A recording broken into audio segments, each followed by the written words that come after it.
What is up, guys? Welcome to episode number 176 of Beast Beef. That's kind of crazy to say 176 that I've done.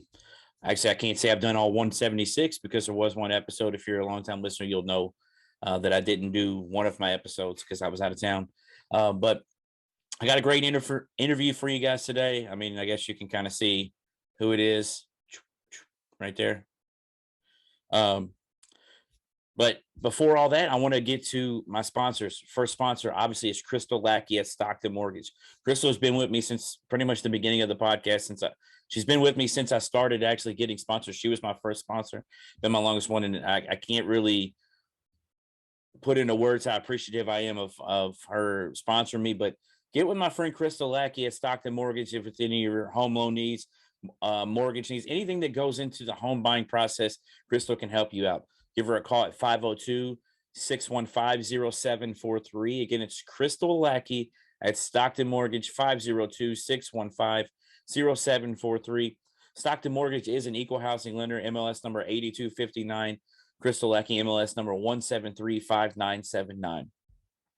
My other sponsor is Delium Clothing. That's BDELLIOM. Anybody that bought one of my newer shirts, you will know how great quality that stuff is. My guy Isaac does a great job with everything he does.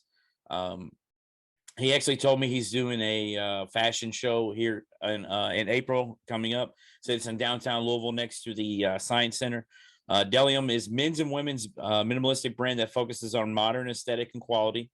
Everything comes pre-shrunk and ready to wear, so you don't have to worry about putting something in the dryer and it not fitting you anymore, unless you just get fat, which happens to the best of us. Not judging. But everything comes pre-shrunk, so you don't have to worry about any of that. You can find his men's line now at Him's Gentleman Boutique. So you can find him on Delium Clothing on Facebook and at Delium Clothing on Instagram.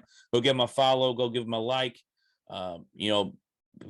Isaac does fantastic work and has really backed me for a long time, and I'm super appreciative of him as well.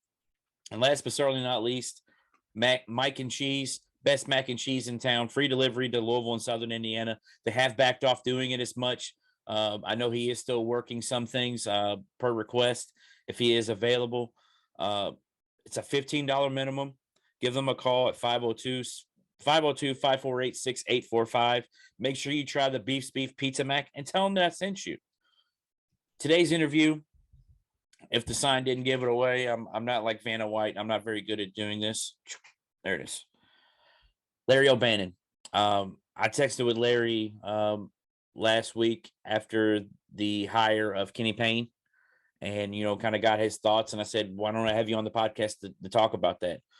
So in this episode, you're going to hear Larry's thoughts on the hire, thoughts on how the basketball team has, the basketball program has been the last couple of seasons, how it felt as a former player and now a fan's perspective for him. What he's been doing since the last time we spoke in May of 2020. I think you guys are really going to enjoy this and really enjoy the answers that he gives. Without further ado, Larry OBannon. All right, I'm here with Larry. I appreciate you joining me again today, man. How are you doing? I'm all right, man. How you doing? Always a pleasure to be on here with you. I'm doing well, man. So the last time I spoke to you was actually way back in May of 2020. It's almost been 2 years. What have you been up to since then? Coaching, man. I've been coaching at Holy Innocents Episcopal School. It's the largest private Episcopal school in America, man, down here in Atlanta. So I've been coaching here for 2 years. I've been working in accounting in the corporate world. So a little bit of both worlds, business and athletics, man. Just enjoying it. Got a son, 16 months old now. Got another little boy on the way that's due in a couple of months. So just enjoying life, man. Enjoying the family time. Staying busy. Yeah. Pursuing my master's, man. Also pursuing my master's. So got a full plate, man. You think that coaching is something that you would maybe look to do full time, like maybe once your kids are older, or is that just something that you did to kind of pass time or give you another way to get back into the game? It would be. One thing I've learned, man, the last couple of years is very time consuming, and that's on just on a high school level. But coaching is definitely an avenue that I would like to pursue. Even if it's more so just director of athletics. It may not be coach, director of athletics. Just mixing business and athletics, I think, is more so avenue that I would like to go. If it leads coaching, that's great, but athletic directing or some form of business and athletic combination would be something I'd be interested in. Now, is Atlanta a place that you're looking to stay, or do you think that you would move back this way, maybe try to maybe go back to Mayo or find a high school in the Louisville area, or you think you're going to stay down in Atlanta? Nah, I'm transitioning back to Louisville as we speak, man. I'll be back in Louisville in maybe about summer, about August. I'll be in Kentucky full time, man. So yeah, transitioning, man. Got home is where the heart is. Obviously, Mayo's a great job. Coach Hawthorne's doing a great job there. So I don't want to speak that because he's doing a great job there. But if the opportunity ever was to present itself where he was to move on, it would be great. But I just don't know about coaching high school because, doing accounting or whatever my main job is, I'm just not sure if I'll have time to be a full-time head coach. Yeah. Because I'm not going to be a teacher. I'm not going to work inside the school building. So it'd probably be tough for me. So the reason that I have you on here is, you're one of the more popular names that's ever played for the University of Louisville. And there's been a big transition here in the last couple of weeks. Let's just start back. So back in January, the University of Louisville decided to move on from Coach Chris Mack. What were your thoughts on how things ended with Coach Mack and the university? It was unfortunate. I guess you could say I was kind of poignant on the whole situation because I feel like, I wish he would have stuck it out. I know things got bad. I know he probably got a little down. University got a little bit down, but I've always been a person though, no matter how bad or how good things go, you finish it out, you ride it out. And it may have been an incident where him and the school came to a mutual understanding of what was best for them to move on. But I would have liked to have seen them finish it just for the sake of the kids.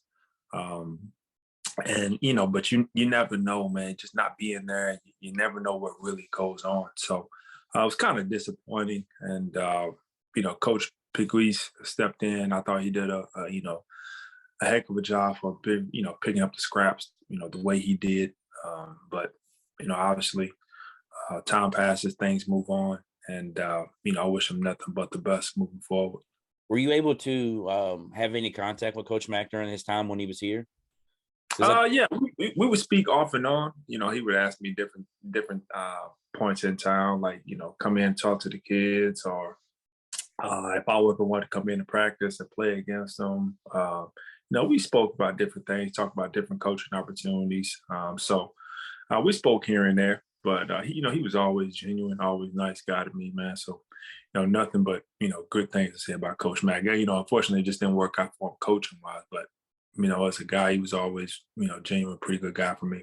Yeah, I think the word unfortunate is the perfect word for it, because I felt like from the beginning, it felt like he kind of understood the magnitude of the job with the Louisville Live. He wore, he comes out wearing the Denny Crum blazer, he comes out wearing the bomber jacket and, bringing Donovan back, bringing Jack Harlow to Louisville Live and stuff. It felt like he understood it, kind of going at Calipari's neck at some points with some of the videos he would put out.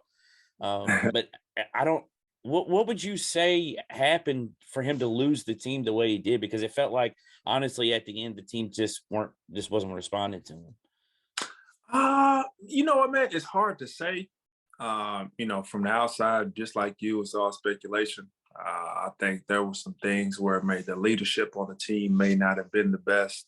And I just think that, I think the suspension hurt him being out the first 6 games of the year, having Coach Piguis coach, and then coming back and having Coach Mack coach. And I think that may have, stirred a little bit, but it's all speculation. You never really know what was the root cause of it. But ultimately, I think just, not having the season to go the way it went, I think, when you start streaking, having some losses, if you don't have a tight ship, things can spiral out of control. And I felt like that's just kind of where it was, man. The team really wasn't bonded together. One thing I noticed when these guys was playing, like it didn't seem like cohesion, man. It's like everybody it was my turn to shoot, my turn to shoot, my turn to shoot. And there's just no understanding and no discipline, it seemed like, man. And so, it wasn't the best experience as a fan, but nevertheless, man, the season's over with. We looking forward to greener pastures. Yeah, one more thing on this part. So as you mentioned, Coach McGee's took over for Coach Mack after in the first two games, it looked rather promising. You have a good showing against Duke, even in a loss, and then you have the game against North Carolina, who has looked fantastic now in the tournament, which is mind-boggling after how they've looked during the season. What as a former player and now a fan, what were your thoughts during this transition period? Like, was it, hey, maybe this team is responding better, or what was your first or your initial thoughts during this transition period? I thought that initially, but once you have an identity for something, man, it's hard to really change. And I think we did that. I think we had a good showing. The guys played hard, but one thing I didn't like is like the guys, sometimes didn't play with a sense of self-pride. And it's like once we hit like a lull, like we played against Virginia Tech at Virginia Tech, and I forgot who it was at home. Maybe Virginia Tech at home too. No, Virginia. It was Virginia at home. Virginia Tech on the road, Virginia at home. It's like a team would go on a run, maybe like a 6-7-0 run. We missed some shots, and then next thing you know, the tires just blew off of it. It go from 6-point lead. Next thing you know, we down 22. It's like the team just kind of laid down. That's what I didn't appreciate. And being a former player, it's like it's all you always have a sense of self-pride, even if it's for the name on the back of the jersey. You may not understand the tradition on the front, but you got to play, represent yourself, your pride, dignity, and you plan to keep a scholarship, man. And so that was the thing I think that was kind of disappointing, man. I think Sidney Curry played hard. I think he brought it, but some of the other guys, man, I kind of questioned the competitive edge that they had, man. It's like regardless of whatever's going on, you got to compete to the end. So one name that was during the coaching search that remained strong throughout was Kenny Payne. Were you a part of the group the first time before Coach Mack was hired that kind of wanted Coach Payne to have that chance then, or was it we just want the best hire, and if it's Coach Payne, it's Coach Payne. If it's Chris Mack, it's Chris Mack. I definitely wanted him to get an interview. Especially because he was, I think he's top assistant in college basketball at the time. He's one of our own. Why not look to bring him in? I was definitely all in favor for it, but I just wanted to see somebody who was going to, really take the program in the right direction. At the time, I didn't really know much about Chris Mack. I knew he coached at Xavier, but I didn't really know too much about him. So I was intrigued about that, but I think I was more so disappointed just the fact that Kenny Payne didn't get an interview. I'm not going to say that I was sitting here pushing for him to get the job. Would he have been great if he got the job? Yeah, it'd been great, but I would at least would have liked him been able to get an interview to have a possibility of getting the job. So that was the first time around, but seems like they got it right the second time around. So when I texted you about the hire, obviously, unless you live under a rock in this area, that Coach Kenny Payne has gotten the job. When I texted you about it, though, I told you that I was at the press conference, and you said that you had actually heard the Monday before they had formally announced him at the press conference. Two questions from that. The first one is, explain your initial feelings when you were informed that U of L was hiring not only Kenny Payne, but its first, Black men's head basketball coach. Oh man, the first person I thought about was Coach Wade Houston. Wade Houston, he was a trailblazer. He was one of the first, if not the first, African-American to receive a scholarship to play basketball at the University of Louisville. So I just think about him and, the trail that he blazed, getting that scholarship playing at the University of Louisville. Then you think about, the first African-American coach. I thought about, the times where Kenny Payne was coming back, getting his degree my freshman year, and just the conversations and talks that we've had, and how much of a nice guy he was, man, and just genuine, down-to-earth guy. And, when I found out he was getting the hire, man, I was excited. He's one of us, top assistant. Man, it just felt like we got one of our own, somebody that's going to be prideful, somebody that knows what it's like to wear the uniform, knows what it's like, knows what the university means to the community, and just embraces and been on both sides of the coin as far as coaching and playing, man. And so he gets it. And so, like I said, to have one of our own, man, we feel like we got it right. And regardless of whatever happens, man, we're behind him, supporting him 100%. So if you had to guess I'm obviously not going to ask you to name any names or anything like that because that's unfair. If you had to guess with some guys that have already, putting their name in the portal or announcing the decommitments, do you expect a big roster turnover for next season? Uh, I wouldn't be surprised because it seems like we had quite a few seniors. We always had grad transfers. I see Samuel Williamson just put his name in the transfer portal. I wouldn't be surprised, man. It's tough. When you have a coach that recruited you, he got fired. Then you start playing for an assistant coach that may not have recruited you, and then the whole staff is gone. You bring in a completely new staff, man, and so guys may not feel comfortable. Especially if things weren't going well with the coaches that brought you in, and now you're trying to get a new identity with a coach that doesn't even really know you. That could be tough. And so, no, I wouldn't be surprised. Malik graduated, Samuel Williamson's transferring. No,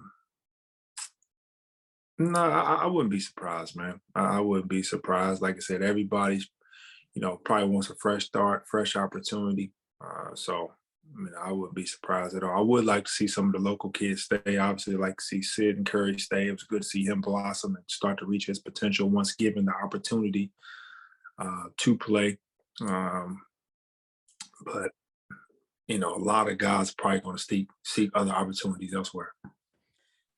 If you so thinking back to just when Coach Payne was there, or even in the most recent past, UK has won most of the recruiting battles over Louisville for big time guys, more often than not. Outside of being in on some of those guys, what do you expect Coach Payne to bring to the table, not only in the recruiting world, but also on the court? I expect him to continue to bring in, character guys that really care about, playing for him, playing the right way, playing hard. Obviously, you want to recruit talent. That's what he's known for as well. But like he talked about, caring about the guys. That's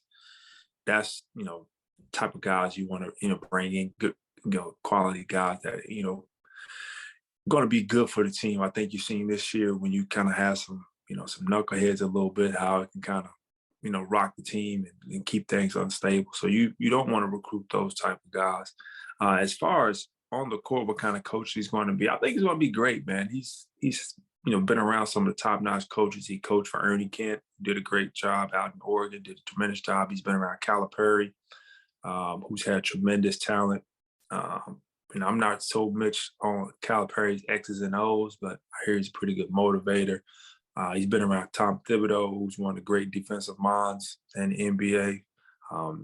He's been all around all the other type of coaches, man. So I'm pretty sure he's been able to pick from, different things that he's liked from all of these different type of coaches. It's going to be interesting to see what kind of layout that he's going to build and what kind of, style of play that he's going to put. I think he's going to be up tempo. I think he's going to recruit some athletes. If I was guessing, probably, high pressure, tempo, try to get fast breaks, make it an up and down transition type of game.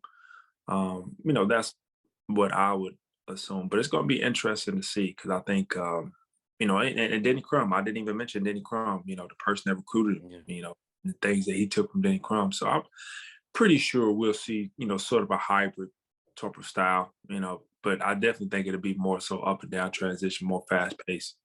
I think the thing that made the Louisville fans' ears perk up because of the last, 4 years is we're not going to score. No one wants. I know you guys don't want to see a game in the 50s, and we're not going to put a game in the 50s. So I think that was something that, as a fan myself, I was like, it's great to win games regardless of how you win them, but not seeing a game in the 50s all the time. Exactly. I think that was the tough thing for Chris Mack. And, Chris Mack did a pretty good job his first couple of years. Yeah. But I just, the style of play was a drastic change from what we've been used to the previous 17 years. And, obviously, you don't win every game. But even still, if you don't win, it's still exciting. It's entertaining to go and watch. There's a presence on the sideline. I don't think Coach Mack gave us much presence on the sideline. It's kind of like he just sit and it's kind of like, okay. just kind of clap your hands, whereas Coach Pitino, he's very animated, very into it, stomping, yelling, a lot of gestures, body movement, things like that. He really sells, the coaching job. So I think that's big part of it too, being a coach, being a president on the sideline. And so it's going to be interesting to see, man, going forward, how things shake out.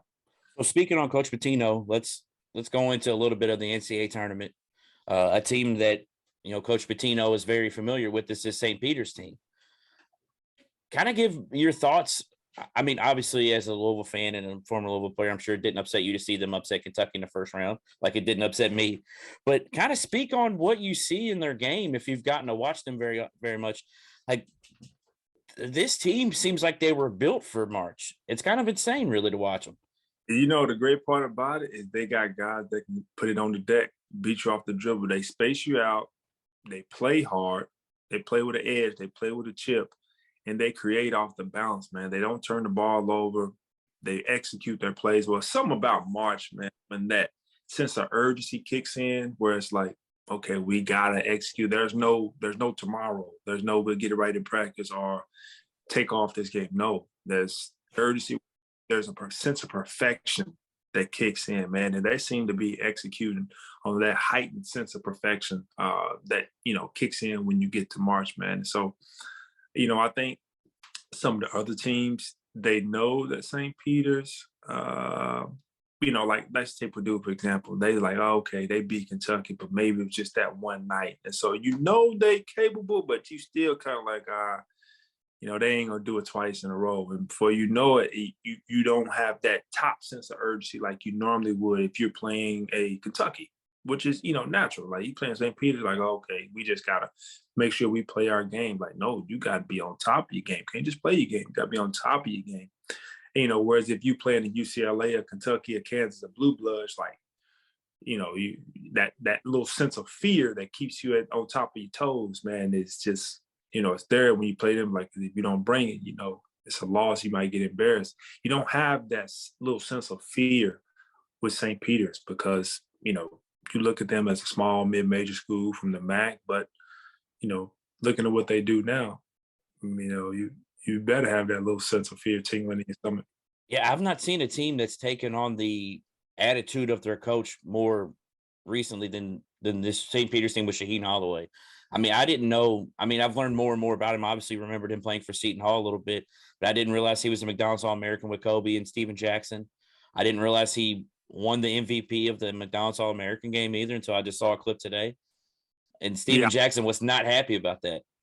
I didn't know he won the MVP. But one thing I do remember, he had a mean left hand in and out. That's one thing I remember about Shaheen Holloway. He had a mean in and out with that left hand, man. That's probably the thing I remember about him the most. So just a couple more things for you. One thing that I've seen a few people say about the NCAA tournament is they wish that after the Sweet 16 they would go to like a series, like a 3-game series. I am completely in disagreement with that because I feel like that would destroy everything with the magic of March, which what you were just talking about. What are your initial thoughts on that? Exactly. I think that's terrible. I think that's terrible. I think the great part about March Madness is that on a given night, anybody can beat anybody. And I think that's what makes it special. You turn it into a series, obviously, you're trying to, get the more talented, the better teams, a bigger chance of advancing. But the great part about March Madness is that, like you said, that there's no sense of tomorrow. Yeah. And, any given night, man, somebody gets hot, anybody can be beat. And I think that's what makes it so special. You don't have to be the best team to win it. You just have to be the best team that day. Absolutely. So the last thing I'm going to ask you about, I want you to talk about your podcast, some of the people you've had on there. Let everybody know what the name of it is if they don't already know it and where they can find it. The Players Perspective Uncensored podcast with Larry OBannon.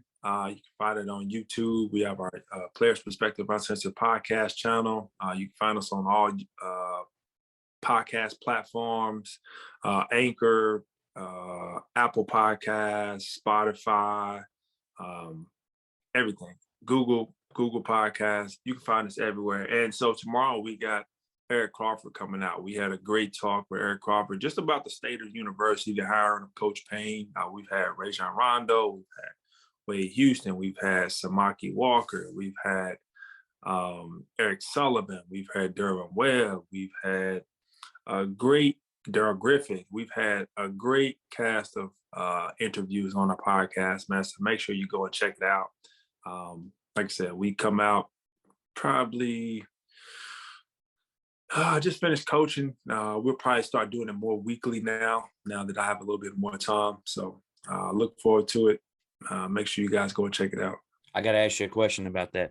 Has there been one person that you've had on there that has made you feel like a kid again, where you were like, man, it's kind of insane I'm talking to them? Or are you at the spot in your life where it's like, this is cool and everything, but nobody's going to really make you starstruck or anything? Nah, not really. It's always probably my favorite guy. Like, I had an interview with Dewan Wheat. He was somebody that I really looked up to growing up, man. So it's always pretty good to, sit and talk to him. It makes me kind of, nostalgic about some of the times when I was a younger kid trying to imitate him and, doing the little things that he did when he was, wearing a Cardinal uniform and playing in the NBA. And when I was in middle school, I was trying to mimic everything that he did. So it's always pretty cool, man. And I always tell him, about how I looked up to him, man, how he was so much of an inspiration, and that, just being a good guy and a good friend, or somebody that you can call on, man, that, just give you good sound advice about anything. So if I had one person, man, that's probably one person that always takes me back to some childhood memories. That's my favorite player as well. Dewan Wheat, that dude was a baller. Well, Larry, man, I appreciate you taking time out for me, man. Once you get back up here in Louisville, we'll get together for sure. Maybe get to a game or something. Definitely. I like that episode highlight, Landon, what you got behind you, man. Oh yeah, for sure, man. I showed you the shoes, right? With your jersey on it. No, Yeah, so I got these shoes personalized for my podcast, and one of the things I got him to put, I got him to put, I got the Denny Crum program right here. Right there, I had Taekwon, Gerard Holloman was one of my episodes. Sports Center anchor Dan Issel. I just, I kind of sent him all of my, favorite or biggest episodes in my opinion, and said, I'd like to put their number on there and stuff and personalize it. And I figured, what better way to do Coach Crum than to put the program in the old school Cardinals hands. No, nice, man, nice. But man, it's always great catching up with you. I appreciate you taking time out for me, man, because I know you're busy with your son and having another one on the way. I appreciate it, man. No problem. Anytime. All right, man. I'll talk to you soon. Later.